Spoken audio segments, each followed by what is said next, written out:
ونعوذ بالله من شرور انفسنا ومن سيئات اعمالنا من يهده الله فلا مضل له ومن يضلل فلا هادي له اشهد ان لا اله الا الله واشهد ان محمدا عبده ورسوله لا نبي بعده قال الله تعالى في القران الكريم اعوذ بالله من الشيطان الرجيم يا ايها الذين امنوا اتقوا الله حق تقاته ولا تموتن الا وانتم مسلمون. Para ibu, para bapak, pengawasan dan penjaga Allah Subhanahu wa taala. Puji syukur rahmatnya ke Allah Subhanahu wa taala, salawat wa salam mugia salamina diusulkeun ka Kanjeng Nabi Muhammad sallallahu alaihi wasallam. Kaulahina kepada sahabat, para tabi'in, tabi'in, mudah-mudahan kita urang sadaya salam umat. Hari ini rahimahullah, sanesna tadi Pak disebutkeun ku Al-Ustaz Syarif, pena memang Kamis keempat jadwal Ustaz Uhu nanging ngajen nanti tiasa margi kedah jadi penyidang para mahasiswa STIP di Bandung. Seperti pantos tadi namanya di Rokir gitu nya tadi di gentosan sareng jadwal PD di Kamis kedua jadi kita bisa Budistiadi nanging ajen nanti tiasa ya kapaksa seperti bagi terjadi kelempuhan butuh Ustaz gentosan benar gitu kan jadi tawengkar lah jadi ganjal. Para bapak dan ibu ahli pengawasan melihatkan ke Allah Subhanahu wa taala memang dina Kamis ayeuna marupikeun ijtima akhir bulan Zulqa'dah sehingga ayeuna aya sidang isbat mungkin saparatosna ke diruyat heula nah hilal katingal atau nabi henteu pami ayeuna katingal berarti ini kaping hiji gitu lah. Jadi Arafah teh berarti dinten Sabtunya. Nah, Jumat, Sabtu, Ahad, Senin, Selasa, Rabu, Kamis, Jumat, Sabtu. Itu Arafah. Nanging pami kinten-kinten hilal teh katingal berarti dicatatkeun 30 dinten Zulqa'dah, dinten kaping hijina ke dinten Sabtu. Jadi Arafahna dinten Ahad, Idul Adha dinten Senin. Atang tosana ke dinten Maghrib. Para bapak, para ibu, ahli pengawasan muliakeun ku Allah Subhanahu wa taala. Cimpuring dinten acara dadakan. Tapi alhamdulillah kembali dina dinten Ahad aya kegiatan nu diayakeun ku PD ngundang salah sawios anggota Dewan Hisbah Sarjaya Nanda ngabahas tentang bahsul ikhtilaf Ikiyah ya, membahas tentang ilafiyah, perbentenan fikih, pemahaman ya, mungkin sering terjadi lah. Wadah jina dibahas Ustaz Jaya Nandang, nanging hanya karena terkaya tanya jawab gitu. Nanging aya bukuna, ia mau pikir buku Dewan Hisbah, simkuring ayeuna bade salita membahas tentang masalah-masalah seputar Idul Adha sareng kurban. Ia merupakan tema-tema hasil dari pembahasan Dewan Hisbah. Dibukukan namanya, dan kayak pamili para ibu, para bapak, peryogi kumaya tentang masalah-masalah hilafiyah, kumaha pendapat persis persatuan Islam. Ayeuna mah juga pakai aya bukuna katuran tiasa maosna. Itulah ayah kau maosna sareng meser buku dan para bapak, para ibu ahli pengawasan yang Allah Subhanahu wa taala serta acana emang bulan Dzulhijjah itu erat kaitannya dengan sebuah ibadah kurban ya. Semana orang pantas pada kenal kira ibadah kurban dipelopori oleh seorang Abul Abiyah Nabi Ibrahim alaihissalam. Upami urang ningal dina media sosial seueur meme nu lucu gitu nya, meme lucu mana tuh meme nya, foto-foto lucu gitu nya, kayak karikatur gitu kan. Pas dina malam kalau karena bulan Idul Adha, bulan Dzulhijjah itu berseliweran gitu foto-foto lucu atau berkaitan dengan Idul Adha, kayak domba, sapi lah, tidak lepas foto-foto seperti itu. Jadi lucu-lucuan gitu. Sehingga hal Padahal ia timbul ayat mengkritisi. Memanglah lucu gitulah di Idul Adha memposting hal-hal seperti itu. Tina lembah mana lucuna cenah kalau mengkritik. Padahal nalika urang lebet kana bulan Dzulhijjah dikawitan urang ningal bagaimana sejarah Nabi Ibrahim alaihissalam. Nalika selama puluhan tahun anjeunna mengharapkan seorang anak keturunan yang bisa melanjutkan perjuangannya dakwah tauhid di Allah. Tapi memang belum ditakdirkan kalau Allah Subhanahu wa taala tidak mendapatkan seorang keturunan. Pami urang harus aya pasangan gitu, suami istri sudah beberapa tahun dia tidak mendapatkan seorang anak. Bagaimana perasaannya? Sedih lah Pak. Ngomong di olok-olok 11 tahun rumah tangga aja boga anak wae. Nalika ditanya itu pasti perasaannya sedih. Ya, jadi pelbaman lucu lah gitu. Terus nalika ternyata Nabi Ibrahim alaihissalam mendapatkan keturunan 3 mana yang kedua ya, Siti Hajar. Ternyata nalika anaknya merupi cinta merupi kahoyo puluhan tahun berdoa ke Allah Subhanahu wa taala sampai dia mendapatkan seorang keturunan. Nalika Allah diberikan keturunan Nabi Ismail itu anak Nabi Ibrahim alaihissalam. Ternyata lucu Allah Subhanahu wa taala diparentahkeun pikeun disembelih. Para bapak para ibu mengatakan ku Allah Subhanahu wa taala cing kinten-kinten nalika urang ngagaluhan putra anu mana ieu putra teh kacida pisan di peta hoyong. Nalika ku Allah parantos dipaparikeun geus ageun ku Allah kudu dipencit diparentahkeun urang kudu dipencit. Kumaha perasaanna? Baru apa orang mencit budak ya ngaluarkeun sebagian harta kikan sok hararese gitu. Komo ieu diparentahkeun ku Allah Subhanahu wa taala pikeun mencit murang urang nu dipikeun cinta. Pasti protes urang. Jadi perumpamaan cenah lucuna. Justru sejarah mencatat bagaimana ibadah kurban itu terjadi. Semuanya itu merupakan sejarah-sejarah yang bisa menyebabkan orang menangis. Para bapak para ibu melihat Allah Subhanahu wa taala. Sata dia ada pelajaran ka urang sadayana. Pak Bu, nalika urang diparentahkeun ka taat ka Allah Subhanahu wa taala. Ya. Mungkin orang masih keneh pilih-pilih gitu. Can sepenuhna orang bisa melaksanakan sesuatu hal yang diperintahkan oleh Allah Subhanahu wa taala. Tetapi lamun orang belajar di Nabi Ibrahim alaihissalam, di Nabi Ismail, di Siti Hajar, bagaimana ketika mereka diperintahkan oleh Allah Subhanahu wa taala, logika mungkin termasuk akal. Nalika Ibrahim diperintahkan untuk menyembelih Ismail. Nalika Ibrahim diperintahkan oleh Allah Subhanahu wa taala untuk meninggalkan Hajar sareng Ismail masih kene orang beuleuh di wadin ghairi di jam'in, di tempat anu hara-haraeun. Teu aya cai, teu aya buah-buahan. Padahal dina waktu harita Ismail masih kene orang beuleuh, masih kene memerlukan asupan gizi nu sampun ibu. Cek logika tak akal. Nah, Allah Subhanahu wa taala merintahkeun seperti kieu.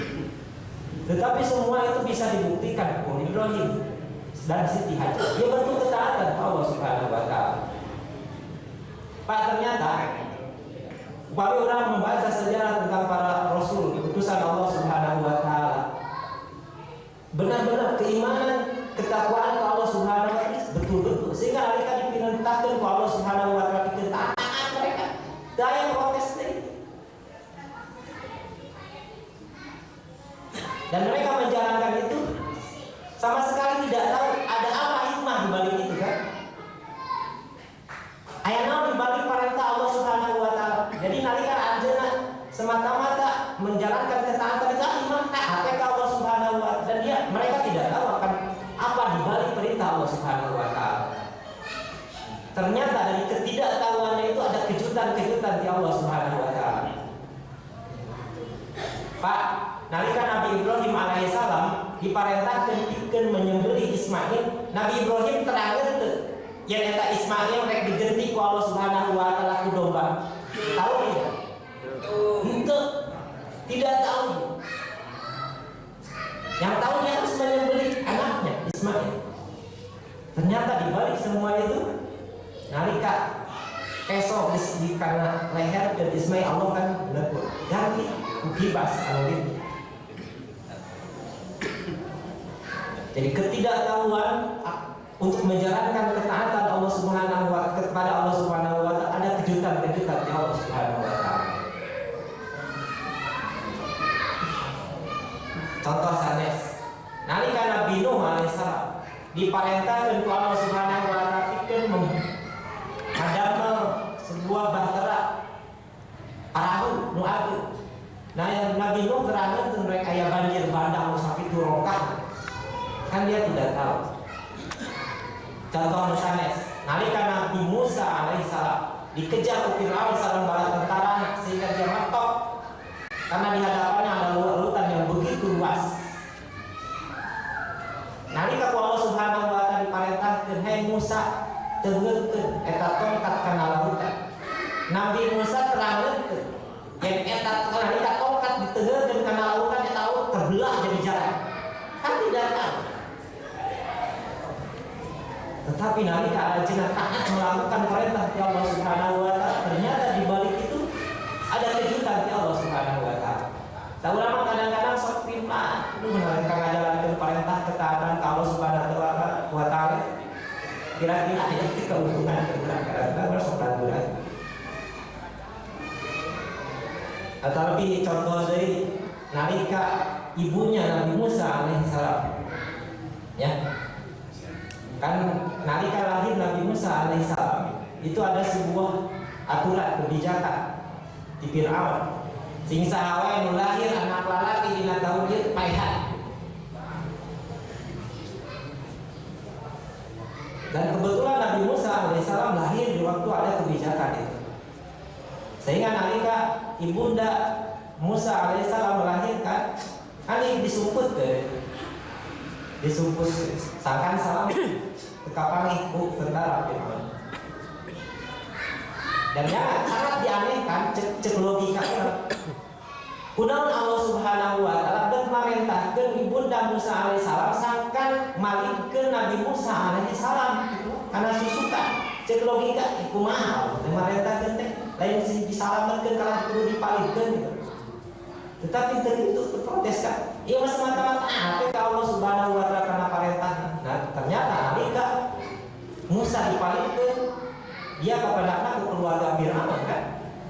Justru itu musuh terbesar yang mengagalkan kebijakan anak laki-laki yang lahir tahun ini bunuh. Ternyata di balik itu semua Nabi Musa menjadi selamat, justru dibesarkan di keluarga Fir'aun. Bahkan ternyata nalika Musa kecil itu, nalika badai disusuan, kan nalika seder para ibu-ibu norek jadi memberikan susu gitu kan. Kan Nabi Musa menolak. Ternyata di balik itu Allah mau menyatukan Musa dengan ibundanya sendiri dengan keadaan selamat. Musa hanya mau menyusu terhadap ibu aslinya, disusuan ku ibunda. Ternyata di balik semua itu hikmahnya. Jadi, bagi orang belajar tentang sejarah-sejarah Nabi Rasulullah sallallahu Subhanahu wa taala, mereka dalam ketaatan Allah tanda tanya ada gini udah dipertalaskan tadi. 3 bulan mampu tuh mengambil hikmah dari sejarah-sejarah itu, dari sejarah Nabi Ibrahim alaihissalam. Para bapak, para ibu mulia kepada Allah Subhanahu wa taala. Ya simkuring dina dagang yang prolog ketemunya. Anu salanjutna bade membacakan Nabi Imam hasil warisba seputar masalah-masalah tentang Idul Adha sareng kurban. Sakumaha kaulingga urang sadayana direhna munamina ibadah dina urang mah di agama Islam gitulah. Ibadah itu kan aya ibadah nu kauger ku waktos, aya ibadah nu kauger ku tempat. Aya ibadah zamaniyah, aya ibadah makaniyah. Zaman mana nu kauger ku waktos. Jika salat makan kauger ku waktu. Ulah kena nuju hariweuh jeung sadaya nadang ibu keur hajatan ngawinkeun putra lari gitulah. Mau pas jam 12 tuh nah kamu paling banyak jam 12. Cek ibu teh. Baru dah mempunyai jam 10 kami candaratan tuh. Menyase ke sholat zuhur heula jam 10 megonjon kan teu bisa gitu. Sebab ibadah selain tahu terkuat. Ayo waktu dari tentukeun gitu. Teu bisa urang iraha wae. Aya ibadah nu kaugeur ku tempat makannya. Contohnya apa? Haji, umroh, ya kan? Bisa orang haji ke Monas, itu mulai dengan Monas nggak bisa. Atau tapi orang biasa dilaksanakan kusadayana tahiyatul masjid. Iya kan kan tempat gitu lah. Dari waktu nama ya awal. Kan tempatnya memang perlu dibersih. Kayak gitu orang sholat tahiyatul masjid itu ditutup di luar di napa pakai kan kayak gitu. Iya tuh masjid dilaksanakan di napa pakai. Itulah juga bersih. Jadi tahiyat teras masjid. Tahiyat ke masjid. Ada nabi ibadah memang kau berkeluaran zamannya makanya yang tadi teh ya jika haji memang kau berkeluaran waktu nabuh tempat nabuh. Pada bapak para ibu menunaikan Allah Subhanahu Wa Taala termasuk bina ibadah-ibadah berkenaan dengan bina bulan Dzulhijjah ya. Permasalahan kahiji diangkat di buku ieu nyaeta permasalahan seputar saum Dzulhijjah. Sakumaha urang tos kamalu dah nya ku keluarga urang lah Persatuan Islam. Pirehna saum anu disunahkan dina bulan Dzulhijjah dikeun urang anu teu ngalaksanakeun ibadah haji. Maka orang disunahkan kita melaksanakan saum di tanggal 9 Dzulhijjah yang dikenal dengan sebutan saum Arafah. Mana dasar dalilnya? Dalilnya bukan hiji hadis riwayat Al-Jamaah kecuali Imam Bukhari sareng Tirmidzi kata Fitya Abu Qatadah. Nabi Qatadah taqala Rasulullah sallallahu alaihi wasallam saumu yaumi Arafah yukaffiru sanataini madiyatan wa mustaqbilatan wa saumu Asyura yukaffiru sanatan madiyatan. Di dia dijelaskan tentang motivasi urang ngajarankeun saum Arafah tanggal 9 Dzulhijjah. Rasul nyebutkeun saum yaum Arafah teh yukaffiru sanataini bisa jadi wasilah dihampunkeunna dosa urang, dihampurana dosa urang ku Allah Subhanahu wa taala. Ya sanataini 2 tahun mana madiyatan 1 tahun sebelumnya. Mustaqbilatan 1 tahun sesudahnya. 1 tahun lepas kalangkung, 1 tahun kare urang kasora. Hadis nusanes dia saladina sementara saum Asyura yukaffiru sanatan madiyatan. Sementara saum Asyura tanggal sabaraha Bu? Tanggal 10 Muharram. Tanggal 10 Muharram eta mah ngagaduhan kekuatan pikeun disababkeunana dihampura dosa urang ka Allah Subhanahu wa taala sanatan madiyatan 1 tahun kepada tos kalangkung punten madiyatan 1 tahun kepada tos kasoran urang teu bentenna. Hadis nu kadua An Abi Sa'id Al-Khudri qala Rasulullah sallallahu alaihi wasallam saumu yaumi Arafah kaffaratus sanatil madiyati was sanatil mustaqbilati. Samila ada beda redaksina.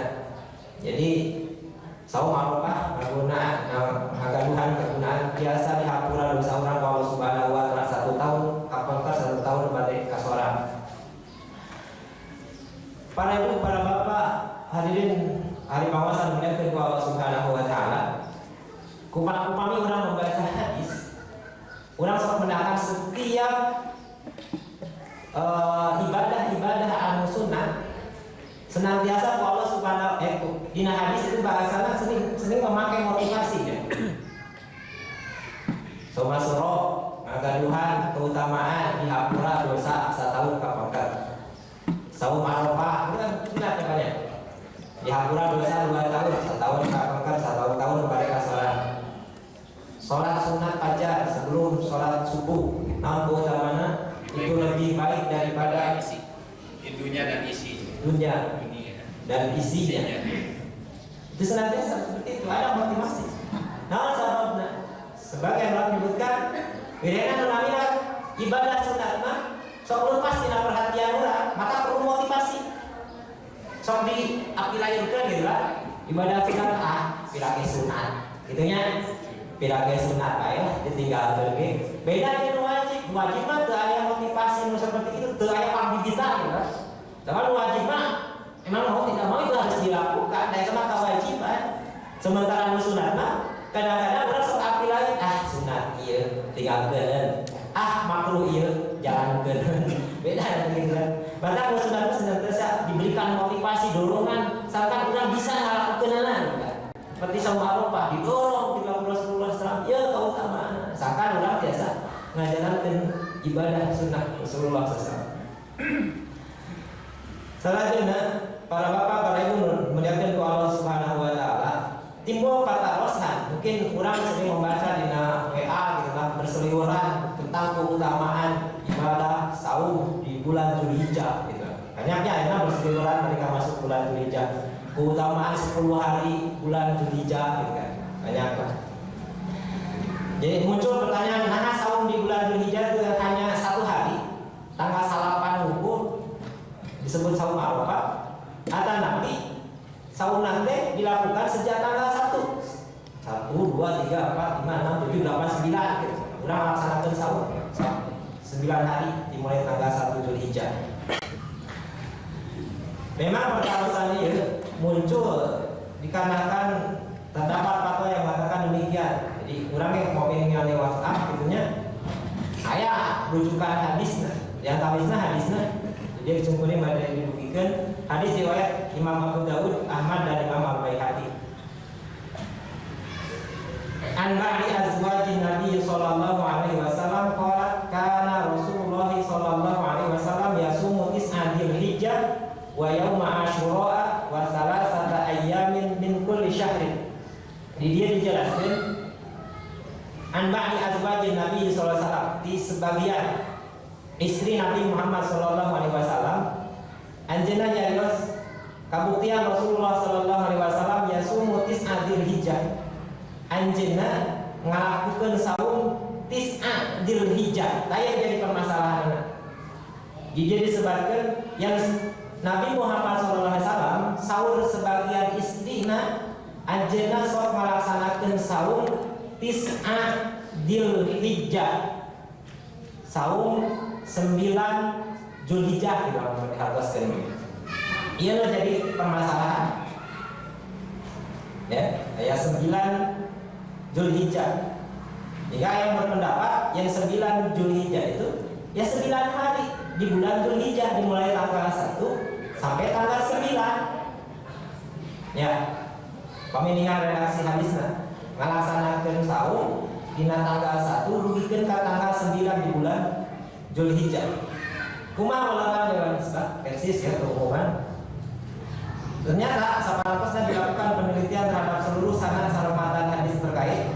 Ai sanadnya rijalul hadisna Pak jami-jamina anu nyarioskeun hadis di saha gadugikeun ka di Rasulullah sallallahu alaihi wasallam.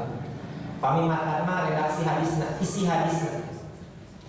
Para ilmu menjadikan Allah Subhanahu wa taala numutkeun hasil penelitian Dewan Nisbah, ternyata dina masalah sanadna ada kerancuan. Birehna didinya kapendak aya seorang rawi anu namina Hunaidah bin Khalid al-Hujani.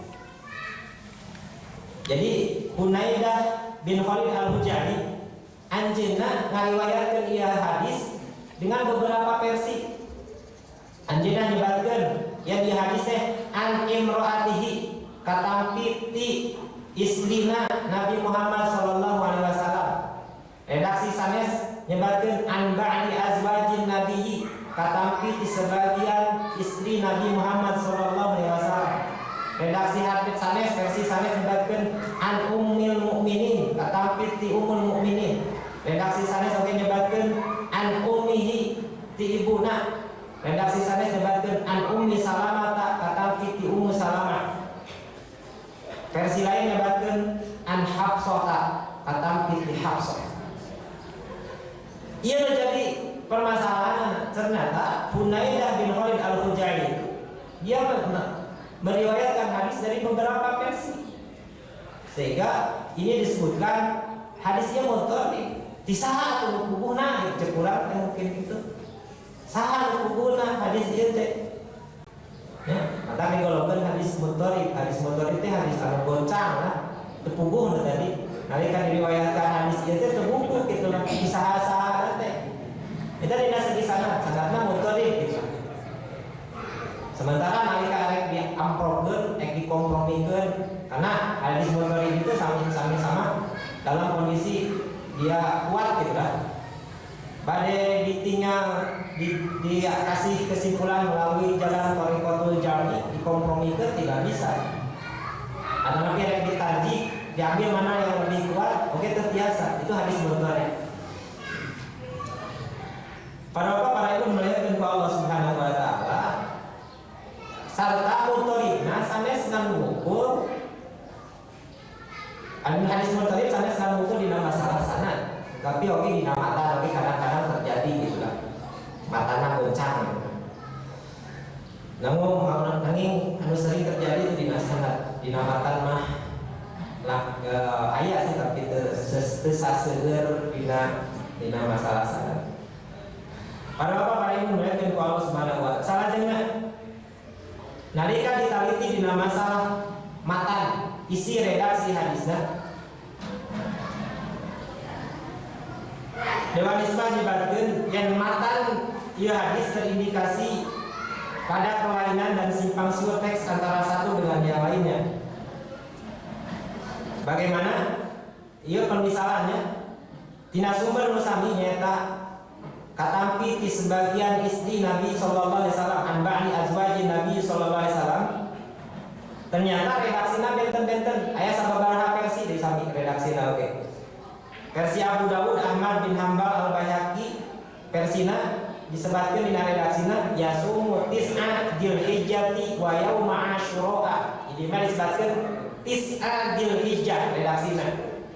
Sementara versi An-Nasai redaksina yasumu yauma asyura wa tis'an min dzulhijjah. Tadi mah redaksina tis'a dzulhijjah.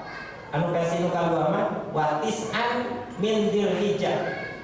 Sementara versi An-Nasai disebutkan yasumu tis'an min dzulhijjah. Kaminya hampir sama tadi. Versi nusanesna yasumul asyra wa salasata ayyamin min kulli syahrin al-isnain wal khamisain. Jadi secara kesimpulan, secara redaksional oke, memang terjadi beberapa versi gitu. Tepuguh gitu kan. Mana nah tis'an dzulhijjah atau tis'an min dzulhijjah, sehingga hadisnya disebutkan tadi hadis mutawattir kacau. Para bapak para ibu muliakan Allah Subhanahu wa taala. Ini oke disebutkan tentang penilaian para ulama terhadap rawi Hunaidah bin Khalid al-Khuzai. Yang tadi saya kusimpulin disebutkan hijaunya Al-Hafidz Al-Munziri anjeunna nyebatkeun wa qad ikhtulifa ala Hunaidah bin Khalid fi isnadi faruya anhu an Hafsah kama awradnahu wa ruya anhu an imraatihi an ba'di azwajin Nabi sallallahu alaihi wasallam wa lam yusammihima wa ruya anhu an ummihi an ummi Salamah. Tadi dia disebutkan kusimpulin. Jadi versina Hunaidah bin Khalid itu meriwayatkan hadis itu kadang-kadang dia menyebutkan di Hafsah, kadang-kadang dia menyebutkan di Imra'ah, kadang-kadang di Ummul Mukminin gitu. Sehingga disebutkan hadisnya hadis mutawattir. Para bapak para ibu melihat dari Allah Subhanahu wa taala kurang seres nya. Sehingga Syekh Su'aib Al-Admud anjurnya menyebutkan tentang kedudukan hadis ini dhaifun bi ittirabihi. Hadis itu hadis ittirab, dhaif, lemah, terbiasa diamalkan. Jadi hadisnya terlayak menjadi dalil hukum bahwa saum di bulan Dzulhijjah itu sebanyak 9 hari, di kaping hiji duikeun ka kaping 9. Selain berdalil dengan hadis yang lemah tersebut, kurang dianggap hadisnya ya hadis lemah. Oke. Menurut pendapat Dewan Hisbah, orang-orang yang memfatwakan bahwa saum di bulan Dzulhijjah di kaping hiji dugikeun ka kaping 9 itu ada kesalahan dalam istinbat hukum, penyimpulan hukum. Sebab ya ngalika aranjeunna mengambil kesimpulan hukum tina kalimat tis'a Dzulhijjah, pada dasarnya kan tis'a Dzulhijjah teh can pasti ya teh. Tis'a Dzulhijjah teh ngagaduhan makna 9 jam di bulan Dzulhijjah, atau nabi 9 hari di bulan Dzulhijjah, atau tanggal 9 di bulan Dzulhijjah. Itu maknanya banyak gitu lah. Ya. Jadi anu dimaksud teh mana? Nah 9 hari atau satan 9 hari oke masih bisa disimpulkan, masih bisa ditebak. Maaf, 9 hari itu nah 9 hari pertama, 9 hari kedua, tengah-tengah gitu. Atau nanti 9 hari terakhir di bulan Dzulhijjah. Jadi hadisnya masih kayak umum gitu. Sehingga lamun menyimpulkan sebuah hukum nyebutkan yang tis'a Dzulhijjah di dinya teh dikawin tanggal 1 duikeun ka tanggal 9, ieu kudu aya qorina penunjuk penguat hukum yang eta hadis nerangkeun saum bulan Dzulhijjah dikawin tanggal hiji duikeun ka tanggal 9. Ternyata pada saparatosna diteliti itu da aya qorinana nu ngajelaskeun yen tis'a Dzulhijjah itu saum dikawin tanggal hiji duikeun ka tanggal 9 karena penunjuk hukumna.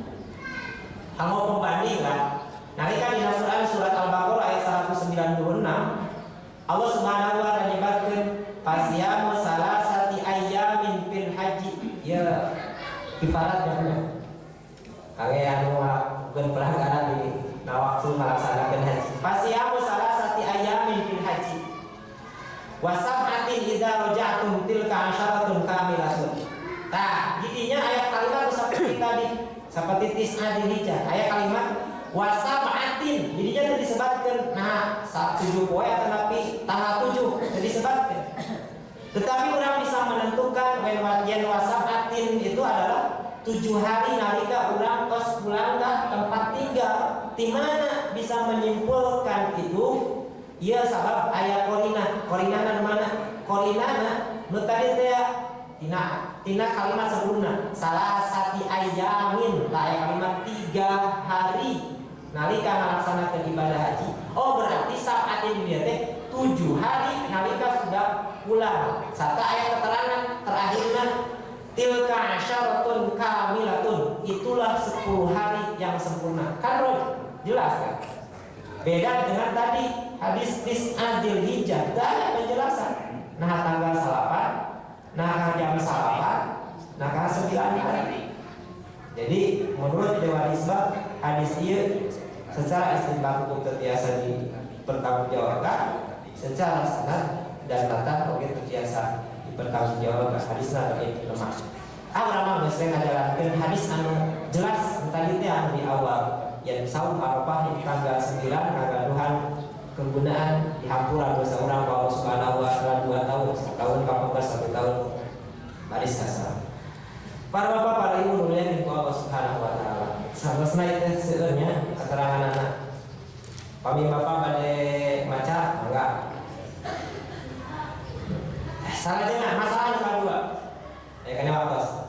Hukum potong rambut kuku bagi kurban, bagi orang yang melakukan kurban. Nah, bagi orang yang melakukan kurban. Punten. Numutkeun Dewan Hisbah hukumna kumaha? Nah haram atanapi kumaha hukumna urang dicukur tapi motong kuku nalika urang parantos berniat bade ngalakukeun bade kurban.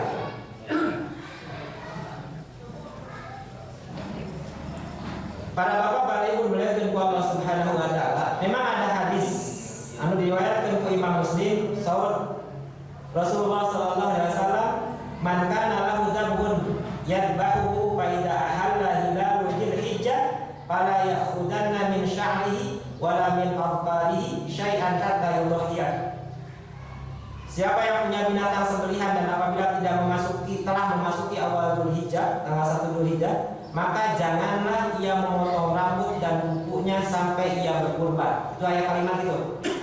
Ya, wa fala ya'khudanna min sya'rihi, ulah dicukur, wala min adbahi, ulah motong kuku. Kami orang lakukan para sertakan dari kurban dan lainnya. Dikali tanggal hiji duikeun ka tanggal 10 ya. Masuki badai mencit gitu.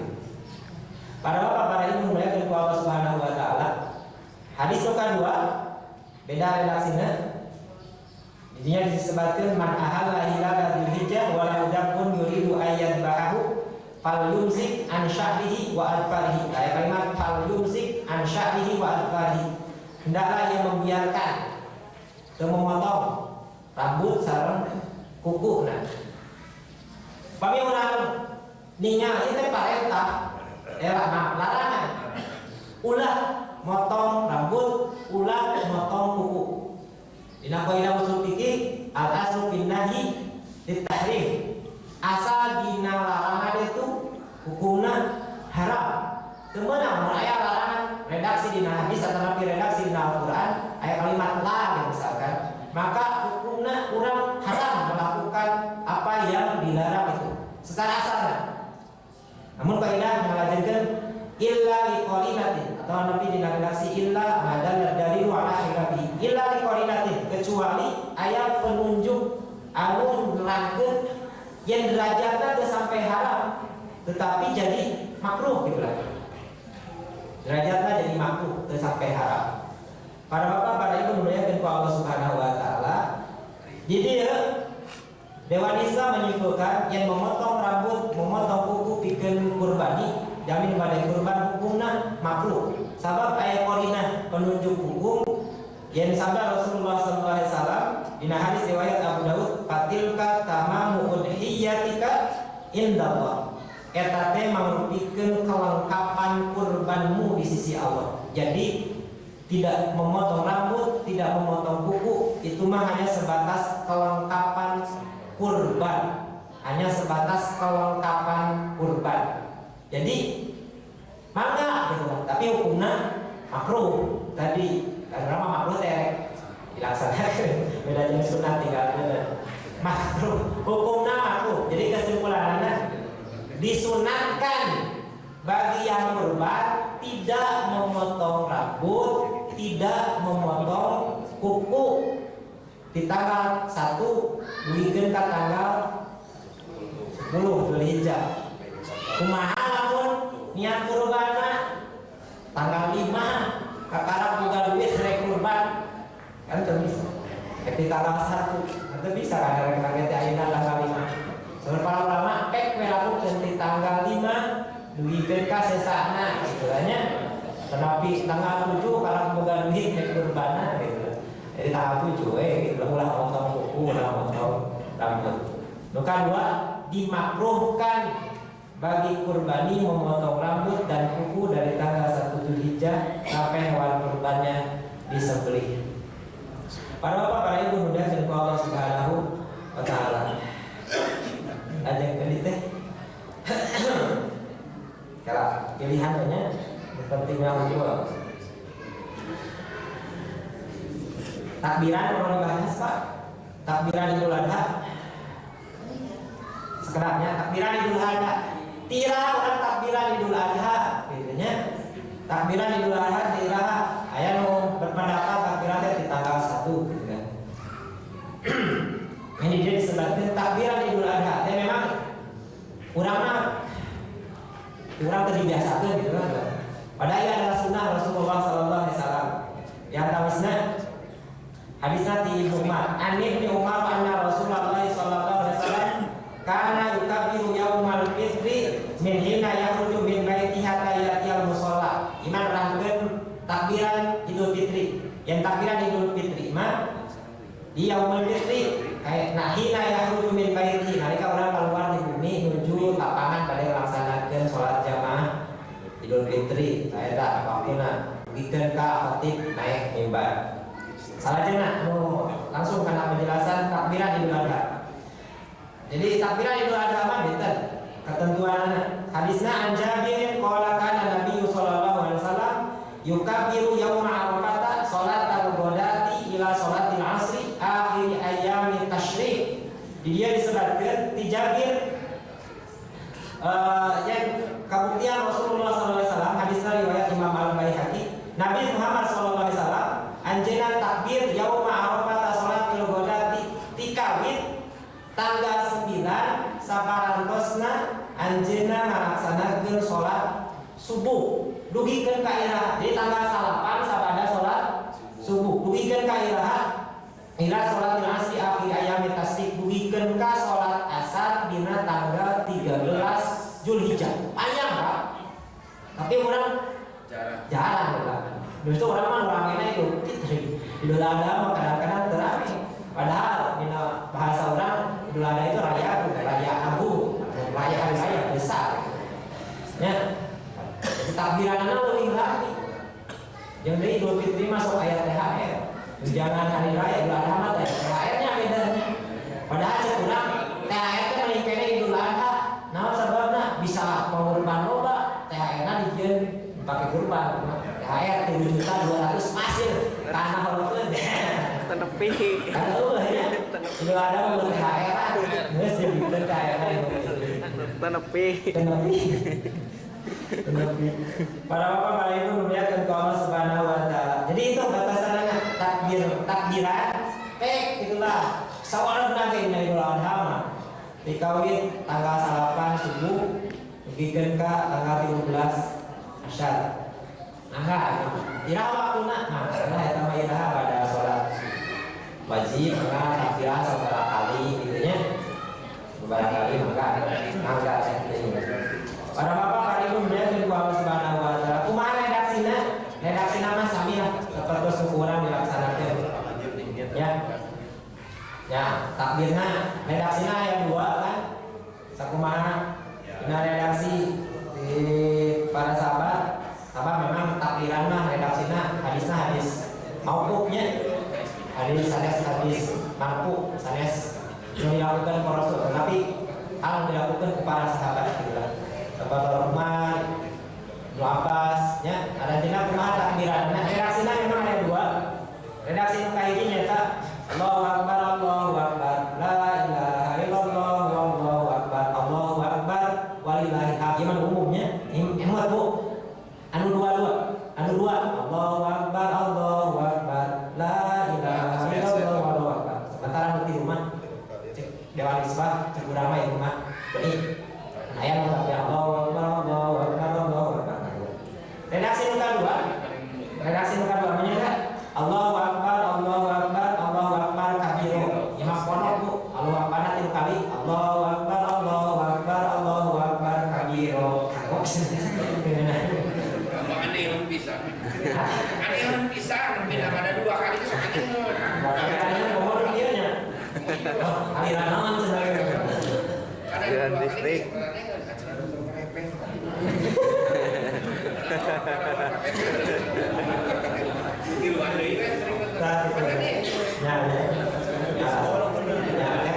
Biasanya dua.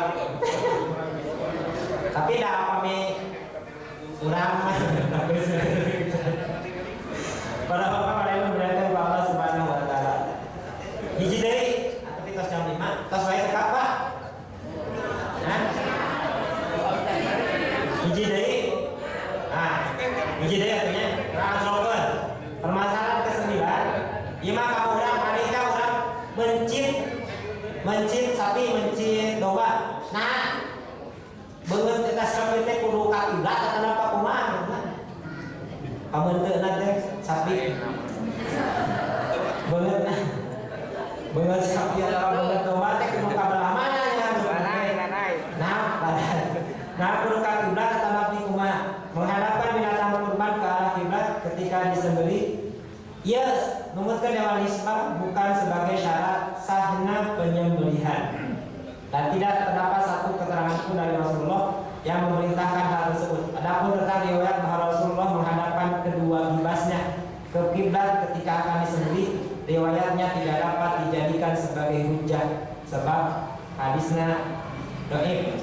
Ya. Memang ya di sini